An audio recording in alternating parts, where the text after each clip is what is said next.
Magandang gandang umaga po sa ating lahat.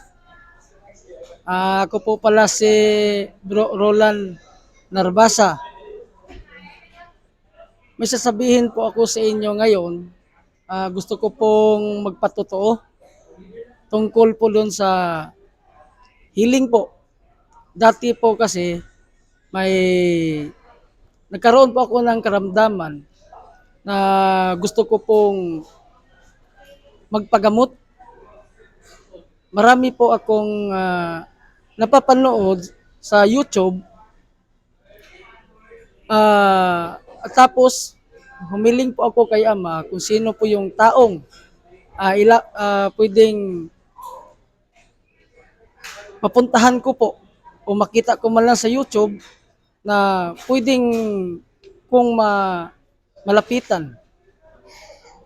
Tapos po, nung iyak na ako ng iyak, may bigla pong pumasok sa isipan ko na, "Oh anak, pwede ka ring manggamot." Doon po ako nabigla, bakit pumasok po sa isipan ko yung ganun. So ibig sabihin pala nun, sinagot na pala ako ng Ama. At saka bigla ko pong nakita si Father Jaime Vicente sa YouTube. Siya po ay nagtuturo kung sino po yung gustong matutong manggamot. Tapos po, nag-chat po ako sa kanya.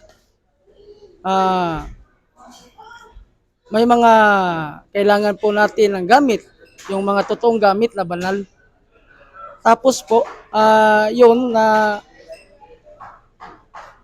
kumuha ako sa kanya o parang change energy po. Kasi yung mga gamit, hindi po siya dumating kusa sa ating harapan kung tayo mananalangin. So doon po, nakausap ko po si Father Jaime Vicente at saka inadvisean niya po ako, gusto kong manggamot. Yun po, sa tulong ng Ama, sinagot niya po yung katanungan ko. At ito na po ako ngayon, nagagamot na po sa tulong ng unang-una sa Diyos Ama makapangyarihan sa lahat at sa kanyang instrumento na si Father Jaime Vicente. Yung mga gamit po niya, legit po, at hindi lamang po protection, nagagamit din po siya panlaban kay Satanas na Diablo at sa lahat ng kanyang kampon. Salamat po sa Diyos Ama at sa kay Father po. God bless po sa lahat ng manggagamot.